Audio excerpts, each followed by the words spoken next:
PDP victory. The road now run, the journey rough. We foot strong and our we skin tough. So many dots have been shown at us. Real Spartans never give up. Yeah. The winds of change blowing your way.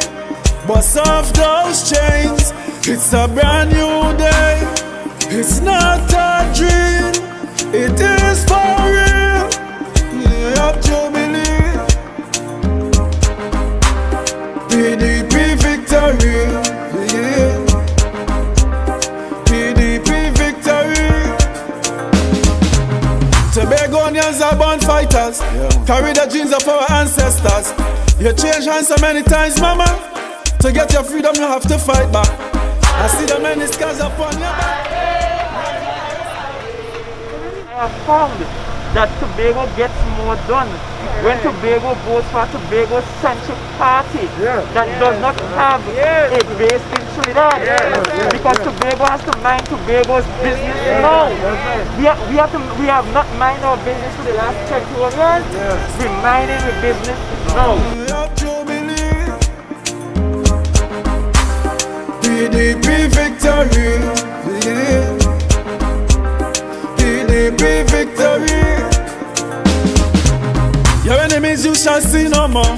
Tobagonians will live better off. Better opportunities for the poor. Victimization it will be no more. The winds of change blowing your way. Bust off those chains. It's a brand new day. It's not a dream.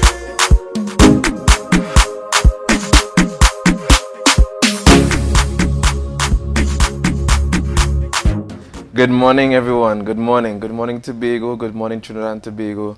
And good morning to all our viewers. This morning, I want to welcome you to PDP Mornings. I am Dwayne Nurse, and this is... I'm Jamie, beard full in flesh. Right. So I want to welcome you guys to our show.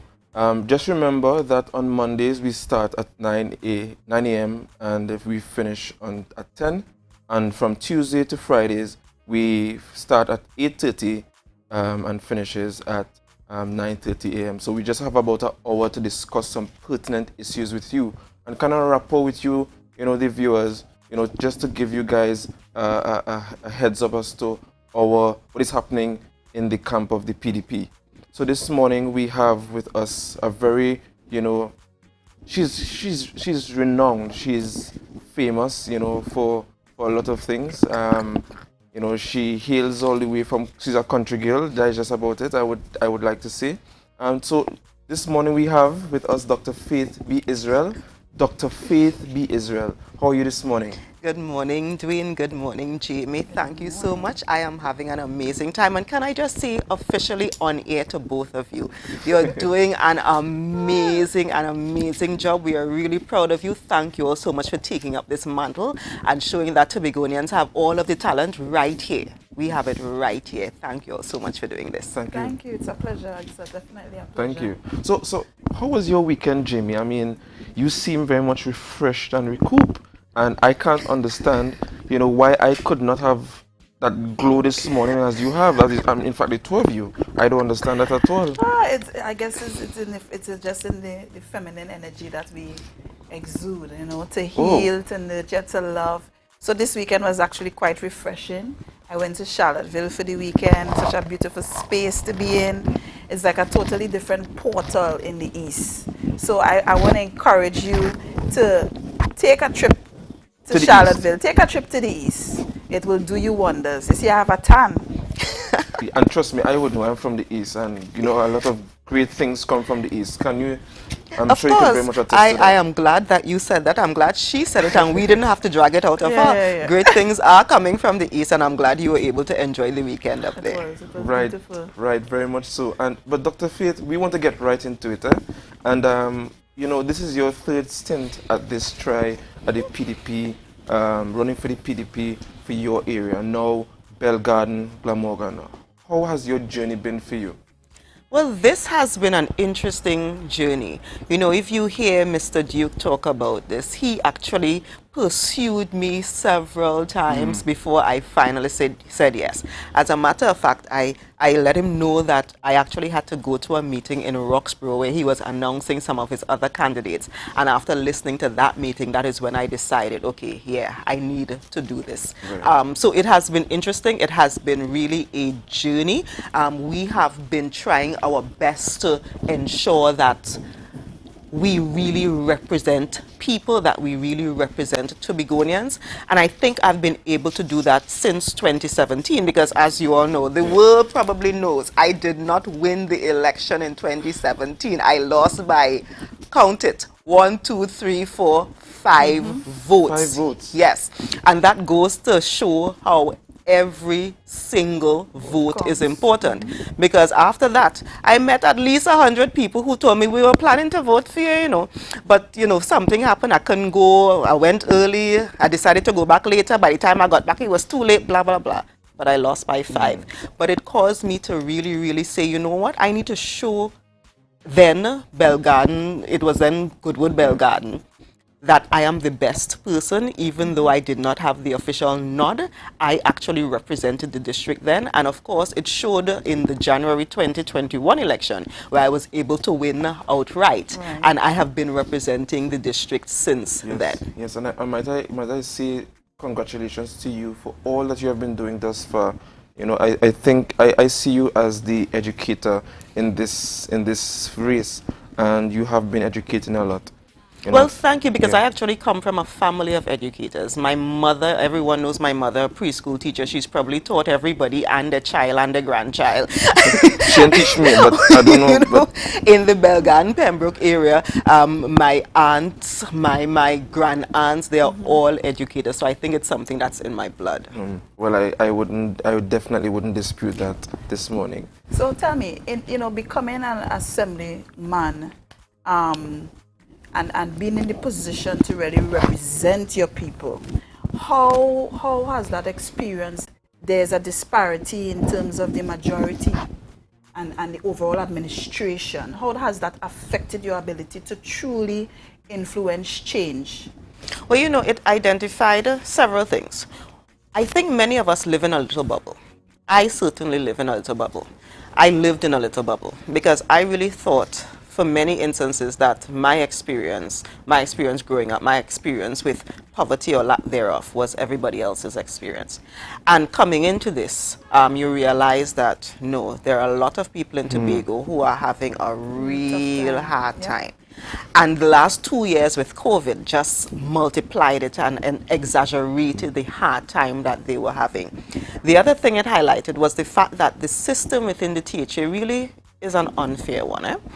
It's one of those winner takes all kind of situation where if you are on the side that wins, as the goodly lady on the other side made it very clear, they are the ones in executive council. So they are the ones who have access to all of the resources. They said that? They said that. No, she was boasting about that in January. It was one of her reasons for why we should vote for them, because they are the ones in executive council. They have access to all of the resources, which the flip side of that means if you are not in executive council, if you happen to be an assemblyman on the side that is not the winning side, as I said, dog eat your supper, which is exactly what has happened to the 6 assemblymen in this case, but even the 2 assemblymen that we had from 2017 to 2021, where we were given literally no resources to run our district. So yes, they give you some money to pay the rent for your electoral district office, to pay your staff, but in terms of getting things done, you don't have access to the,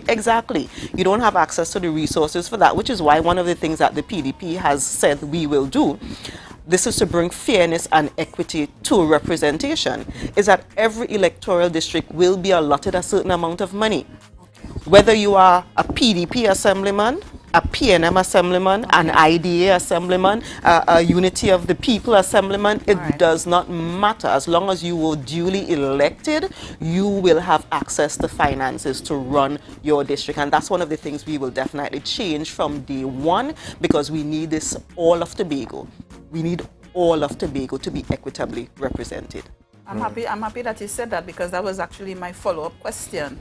in ensuring that there's balance and equity regardless of wherever, the coin falls. Because Tobago at the end of it was sitting... Yes, so Dr. Faith, I mean, I am from your yard too, so what has the ground been saying, not just now, but, being that you have been in it from since 2015, what have they been saying? So let me use two examples, and both are practically identical.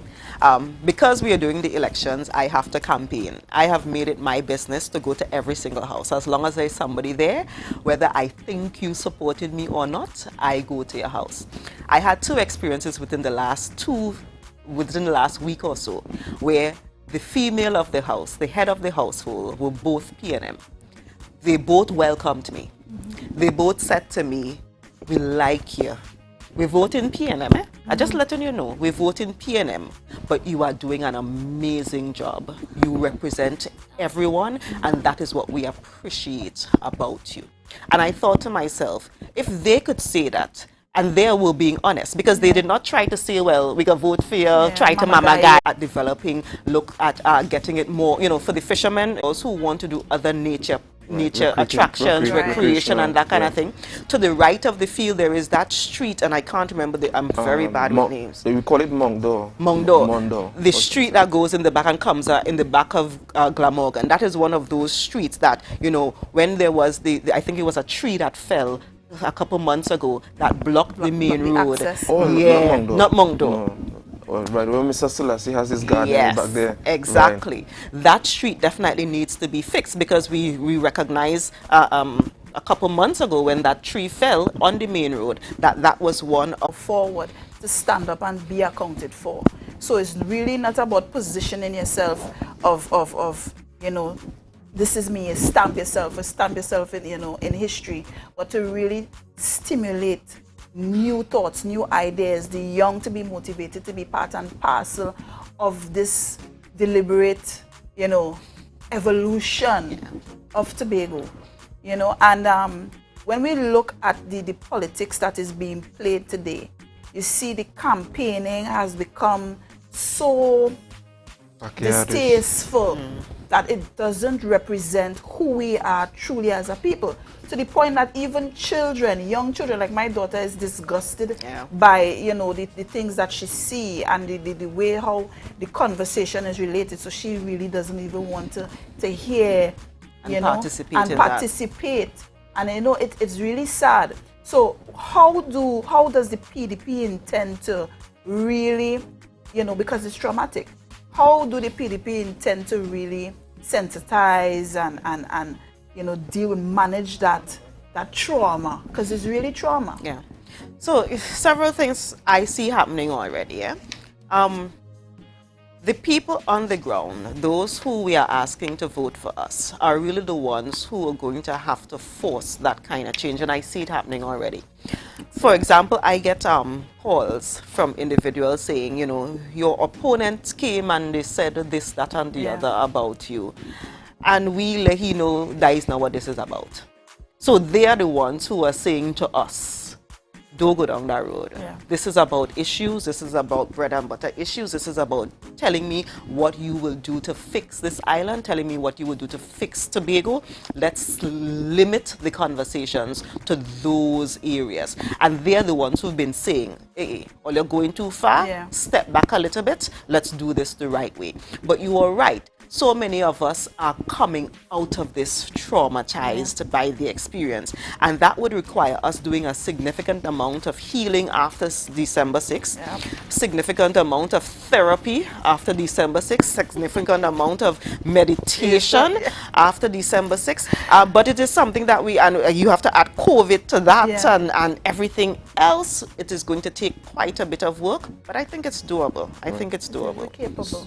So, Dr. Faith, I mean, I'm listening to you and I'm getting a bit upset. Oh, people don't know how to get vexed, But, you see, when it comes to these issues about respect and somebody's character, I very much get upset, especially when it comes to politics. Because I feel a sense that, for a long time, politicians have been taking advantage of democracy and skewing it only during this period, right? And you know, we are using people's lives to kind of, you know, to spin a narrative for their political gain, and it's unfair to the electorate. And I think that, you know, those politicians of old need to shy away from that culture, because it's immature. You understand? Because when you done damage the person, what are you going to say to them next?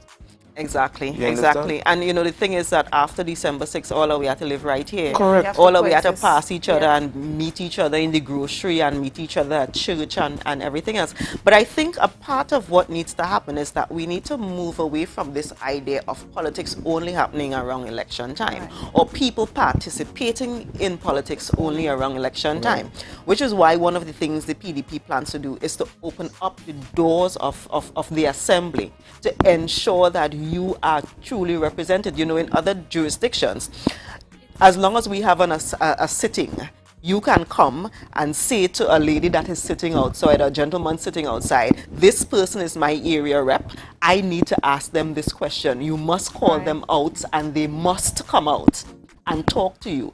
This is a question that I want placed on the order paper. You know, those kinds of things are mechanisms that are used in other jurisdictions to ensure that you're not just voting in somebody or voting out somebody 4 or 5 years later, but you are actively involved every week, every month, in the running of your island, in the running of your country. And that would take away that need to be, you know, all or nothing, because that's kind of what we're seeing now. Everything at 4 or 5 years or nothing, after that. And that to me is a big part of the problem. That's why we see so much of the vengeance, because you've been waiting for 4 years to do it and to feel it and to see it. But if you've had the opportunity to correct some of the wrongs as we are going along, then you don't need to be as intense at the point of an election. And that's one of the things that the PDP plans to change as it relates to how we do governance in Tobago. Yeah, well, I hope so, you know, because I am very much tired of this kind of politics.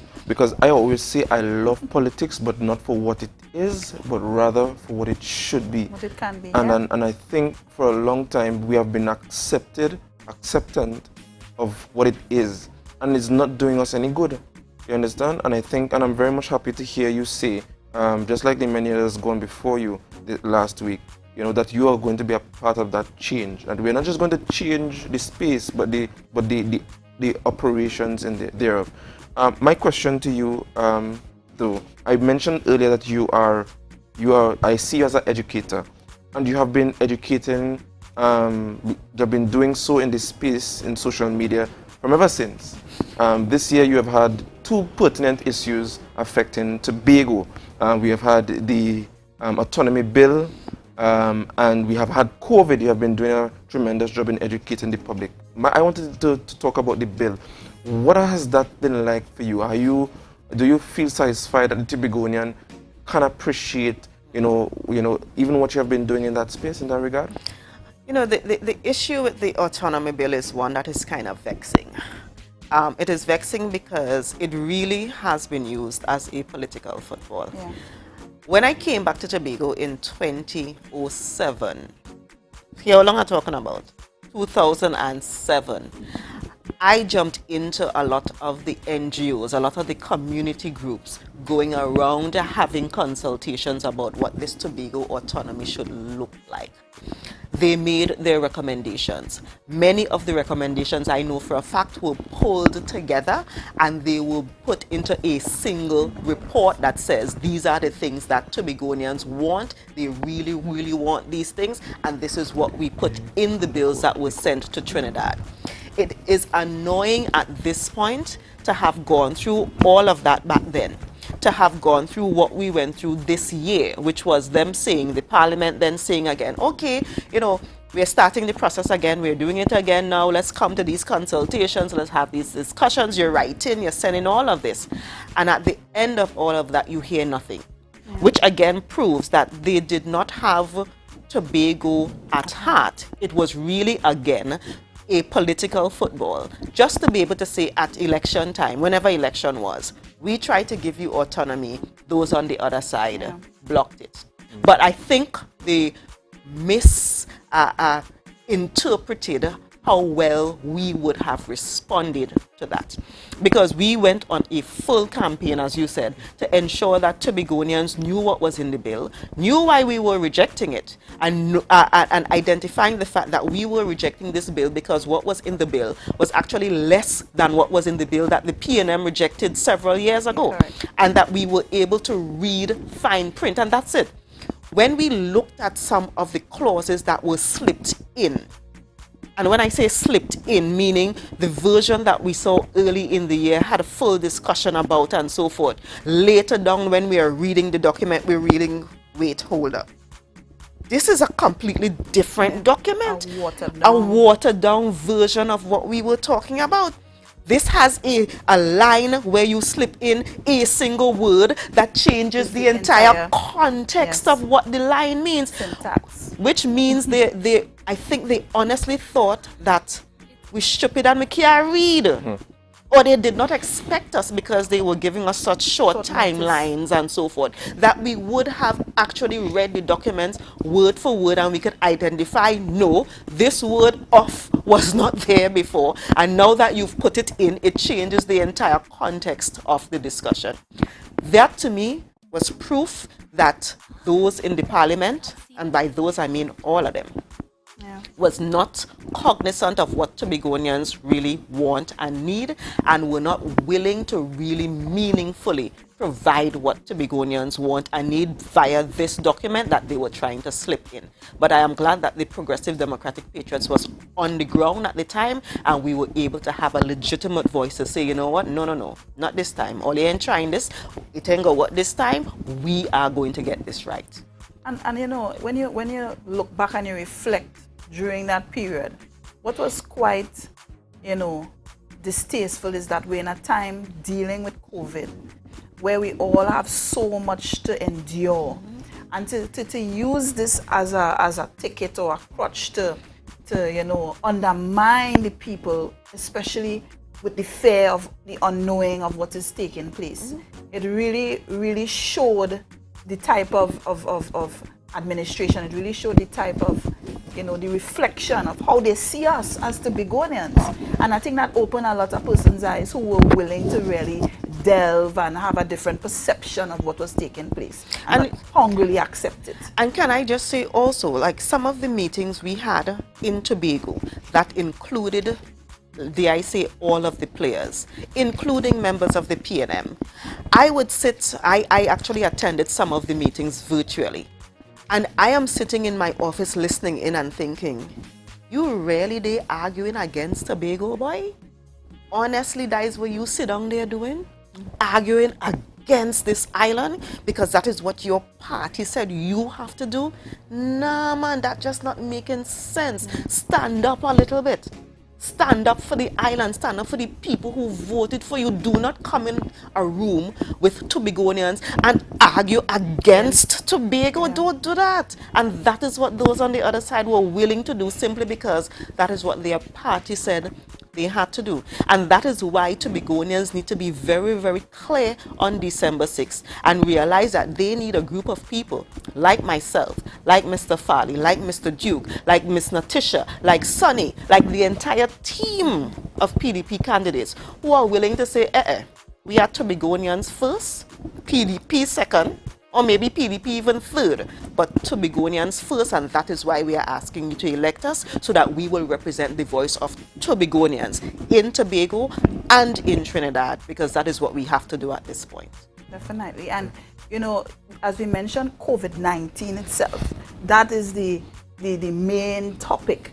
And you being the person that have been highlighted as the potential health official or secretary, in managing COVID, because I know a lot of persons, this is one of the things that have been thrown around, that is a new party entering into leadership. How would they manage or be able to, deal with that in the heart of this desperation?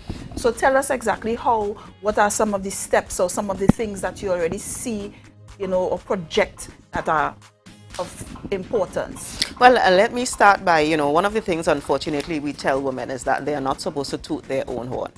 And I am going to push back on that.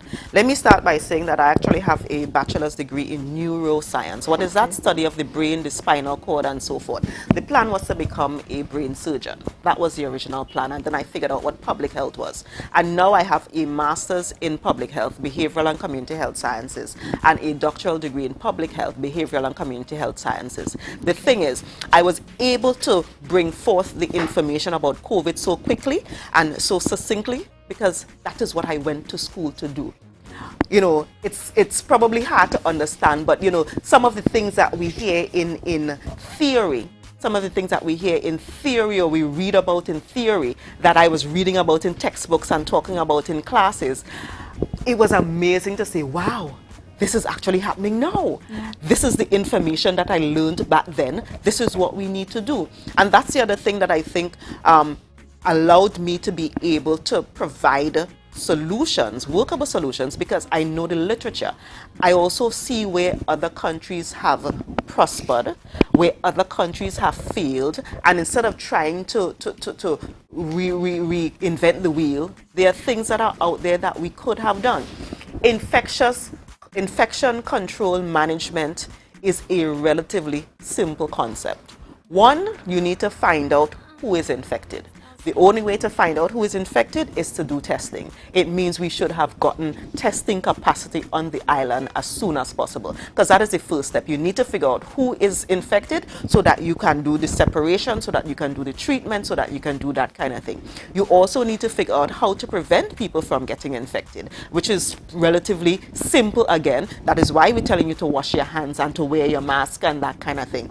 And we also need to, if you get very sick, treat with you. That is why we need the ICU beds and we need the medication and that kind of thing. This is not difficult. This is not groundbreaking. These are simple principles. It's just that the disease is now a new one that we had to apply old principles to. So that is why in early 2019, I could have said at our last or second to last sitting, we need to get additional testing capacity on the island, because I knew we would have gotten to the point where the numbers were going to be so large in Trinidad that our testing going to Trinidad would have been a significant delay in when we get the results, that's exactly what is happening now. A year and a half ago, almost 2 years ago, I predicted this, because this is basic infection control. This isn't even me being right. This is basic infection control. And this is the difference between having technical people who know what they're doing at the helm, unlike having people who have no idea about public health and therefore could not have made those kinds of decisions on behalf of the people of Tobago. So Tobagoanians, you have to ask yourself, do you want someone like me at the helm of ensuring that our public health system works? Or do you want to look at the entire other team? Look at the entire other team. Pick a person from the other team who you think would be better than me at doing public health. Think of anybody. What a pitch. What a pitch. I'm very much sold already.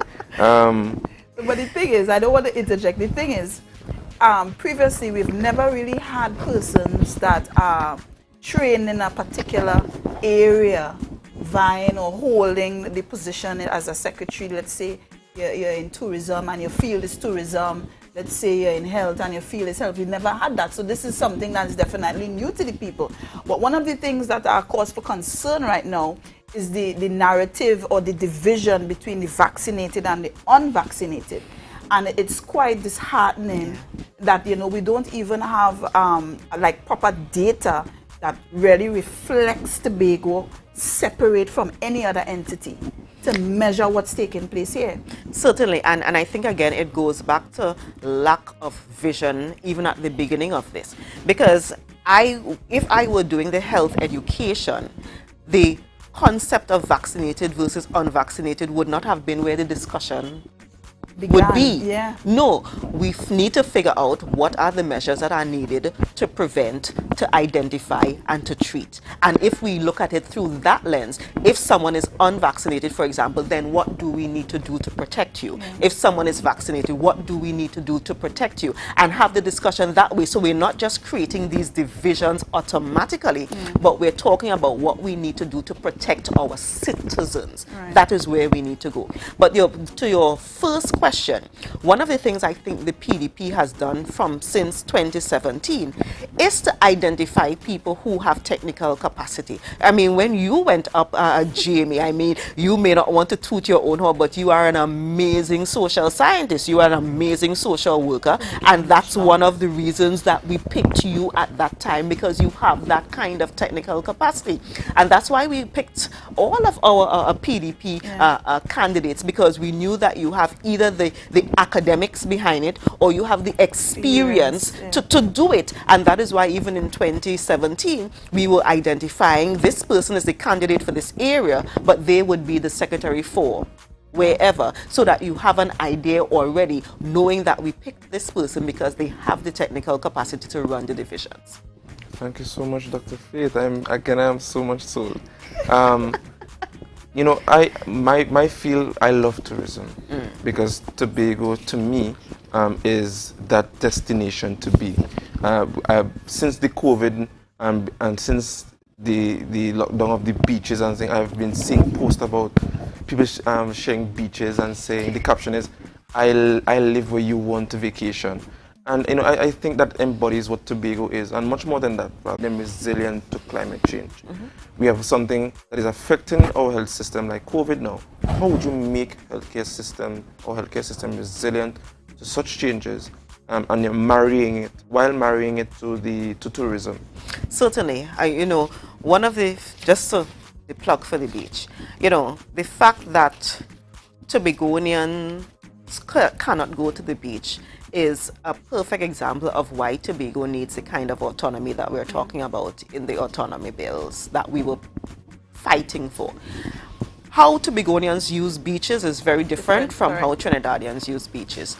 And if you look at our jurisdictions where, like Britain, for example, the UK, when they were talking about restrictions as it relates to COVID, Boris Johnson was telling you that, yes, I am talking about restrictions, but I'm talking about England. Scotland and Wales, they have to decide for themselves whether these restrictions apply to them or not. And the same thing could have and should have applied to Tobago, where the restrictions for the beach, for example, could have been for Trinidad, while we have different things as it relates to Tobago. Going back to the question about health, though, one of the things we need to look at is the fact that people get well in serene, beautiful, natural environments. And Tobago is the best. I don't care what nobody say. We have the best natural environment, and what we needed to do was figure out how to market our health system based on our natural environment. So Assemblyman Farley speaks about having rehabilitative tourism. So yes, I had a surgery, I need to sit somewhere and recoup for a month or two. Come to Tobago, man. Do it up in the hills of Castara somewhere where you're looking out and you're seeing the nice greenery and that kind of thing. If we marry those two things. Or another thing that we may not like to think about, palliative care. There are a lot of people who know that, okay, they have a terminal illness. They are going to live for, another couple months, maybe a year. Where's the best place, if it's coming to the end of your life, to live it out, but in a place like Tobago? And who knows, coming to Tobago could bring some sort of healing for them. Exactly. And, I also believe, again, going back to figuring out our natural resources with health. I am positive that we have the cure for COVID right here. Yeah. Our fever grass, our... all of these things that our grandparents are accustomed to. Exactly. Garlic, you name it. But because we have not done the official studies on these things, and we don't have the university to do the studies on these things, we cannot make those kinds of statements. And that is what we need to do for Tobago. Because, again, we had a cure for COVID right here. I totally agree with you there. So just to our viewers, this morning we want to engage you, right? To engage the candidate. So you can ask your questions in the comments. We'll pick out your questions. Okay. So we have one question from Leslie Gray. Could we have we have a comment by Dr. Faith on her opinion of rapid lateral flow tests as a low-cost mechanism for testing, particularly in the schools? Yes, so question, Leslie. Yes, thank you, Leslie. So yes, What we have focused on in Trinidad and Tobago, unfortunately, has been the PCR testing for COVID. And that is a very expensive kind of test. And it's a test that takes a lot of resources to do. While there are other types of tests that, you know, are cheaper, are faster, and that we could use them more readily. And he's right, if we're talking about in the school setting and work setting and so forth, these are like antigen testing and so forth, that they are not as accurate, but if we are doing them frequently enough, we'll be able to pick up those positive tests. So yes, that is something that we definitely should have been looking at, and this is what the rest of the world is doing. It goes back to saying, you know, we do not have to reinvent the wheel in Tobago. We just need to follow what others have done, make sure it works for us, tweak it for us, and roll it out. These are things that are available all over. All right. Any more questions? Is PDP still advocating for a highway from Bacolet to Speyside? So that is one of the things that is let me say it is a somewhat contentious situation, because we have to be able to travel rapidly along the island, but we need to be able to do it in a way that is environmentally secure and environmentally safe way. So yes, the idea of a highway that takes us from one end of the island all the way to the other end is something that we are still looking at, but we just need to ensure that we can do it in an environmentally friendly way, so that we are not matching up, you know, the main range or anything like that. Again, it goes back to thinking. These are things that we could probably do. Instead of thinking about putting it on the inside of the island, we could put it on the outside of the island and run it along the coastal region or something like that. But again, it goes back to looking at it with our engineers and seeing what is best, and looking at the feasibility. Although the word feasibility has been so, you know, I don't like that word anymore, because with the other side, when we look at the budget, you see a feasibility study, and no matter what the feasibility study, it costs $2 million. You know, and I don't like that at all. But yes, we do have to look at the feasibility of it. Yeah. So our next question is from Ms. Tanika Mahabal. I want us to disallow ignoring traditional and natural healing remedies passed from our ancestors. What is the identity of aloe vera? I don't know if I said it correctly. Yes. Okay, so the idea of natural remedies is something, and traditional remedies is something that we need to be conscious of, but we also need to be very careful of. Now, the reality is a lot of our natural remedies work, but we have to go back to the biology.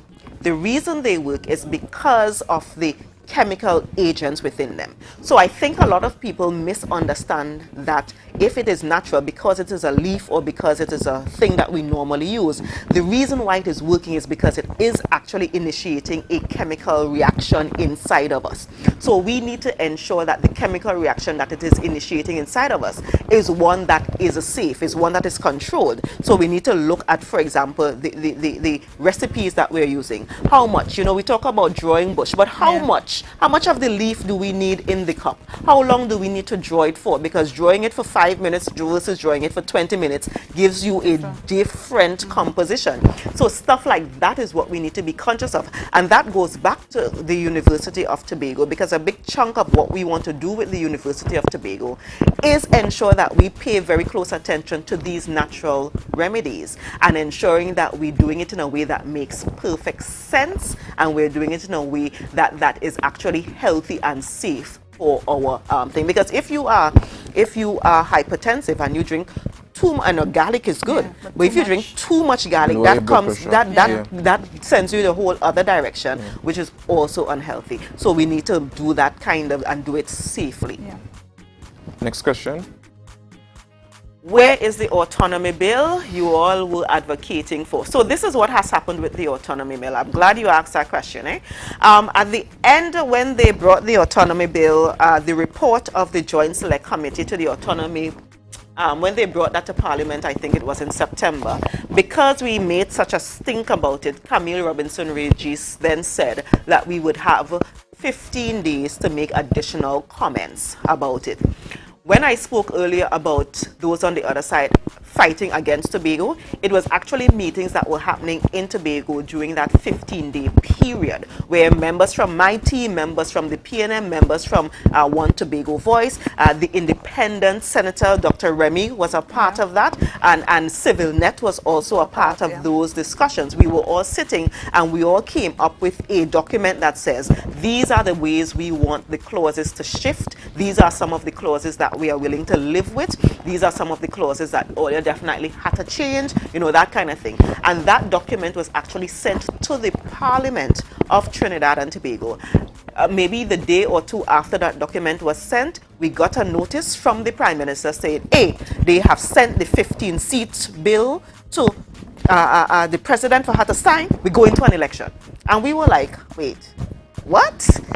I thought we were going through this process. Ended with the recommendations being brought forward. I am not even sure that they acknowledged that we sent the document. That is how disrespectful the Parliament of Trinidad and Tobago has been.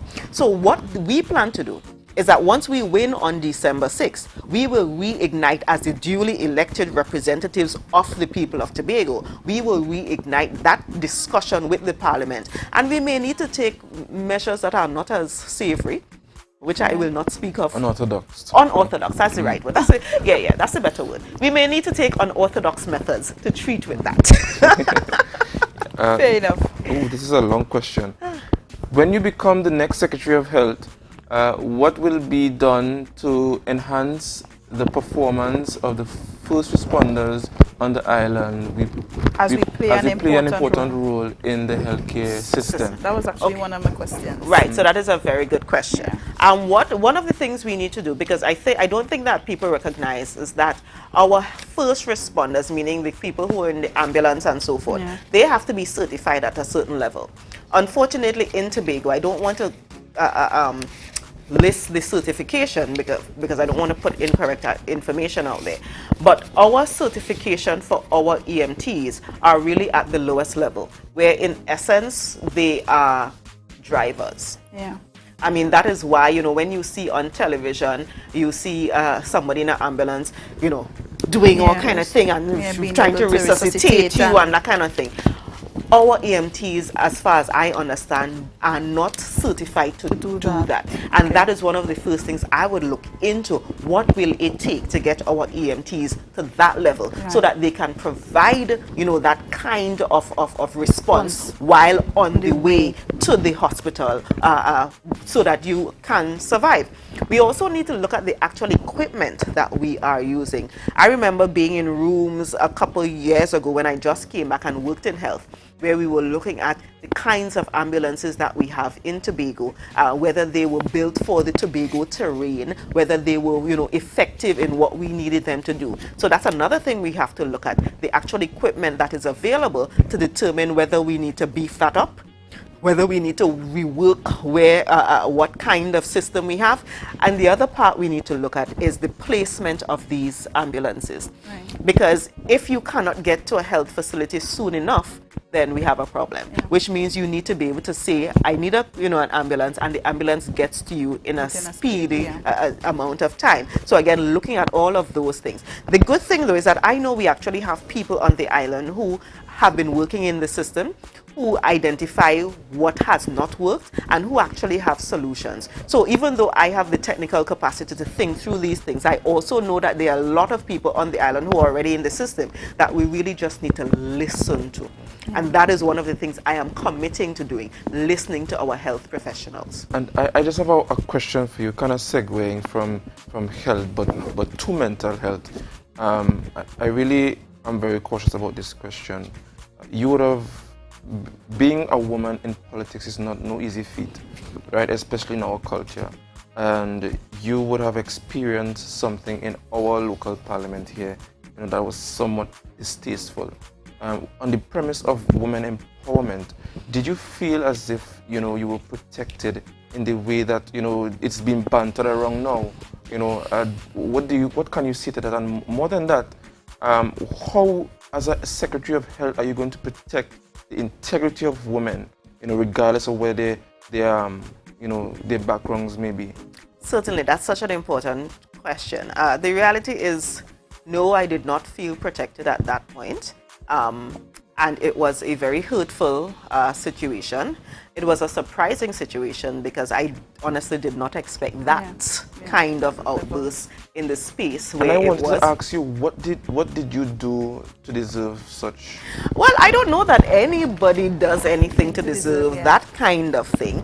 That kind of attack. But I think, you know, the adage, what doesn't kill you make you stronger. I actually gained quite a bit of strength at that point because I had to do several things. One, after I had, you know, dealt with my issue, I then recognized that there were a lot of people who were also dealing with the same issue, and that I actually got on the phone and started calling my friends who I knew were dealing with fertility issues and were like, sweetie, I am good, I'm fine. My back broad, how are you? What I did not recognize was the number of men, for example, who were hurting so much because of that statement as well, because we assumed that it was only targeting women and it would only affect women. That is not the case. It actually affected quite a number of men.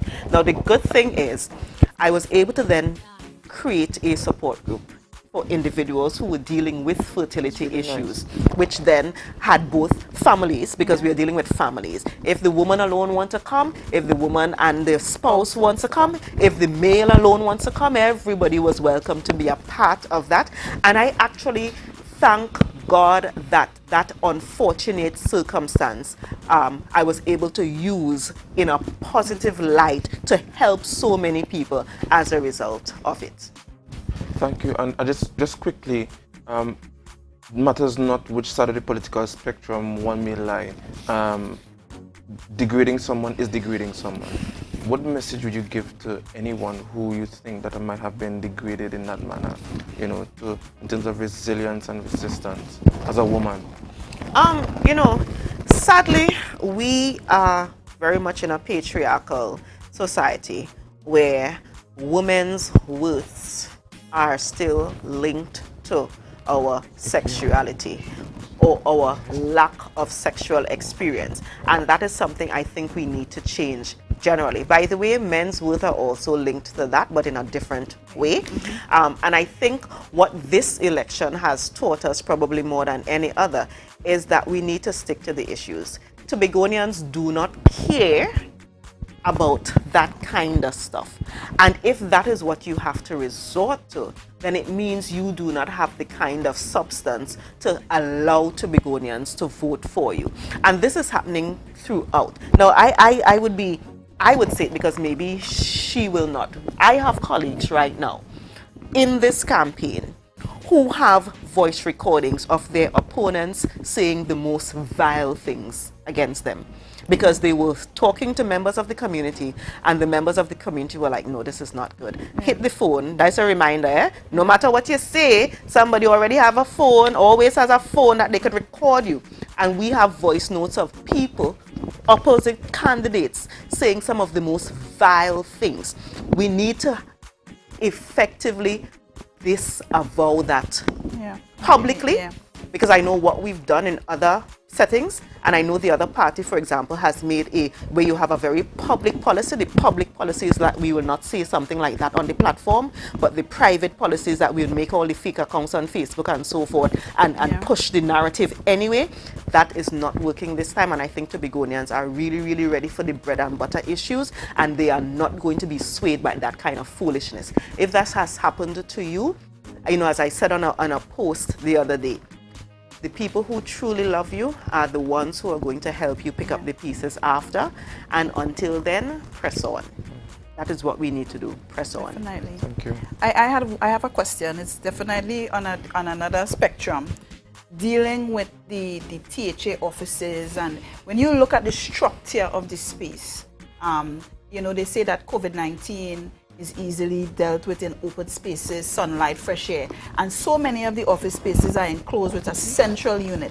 And you've seen, and the offices have now become like a nesting point for COVID-19, even in terms of the management internally. So they may wear the mask outside, but when they get into the office, the mask is off. People fraternizing, talking, liming, you know, and you're seeing the effects of that. how are we going to manage that? Does the PDP intend to manage that? Certainly. I think one of the things that COVID-19 has taught us is that you do not have to physically be sitting at a desk to do work.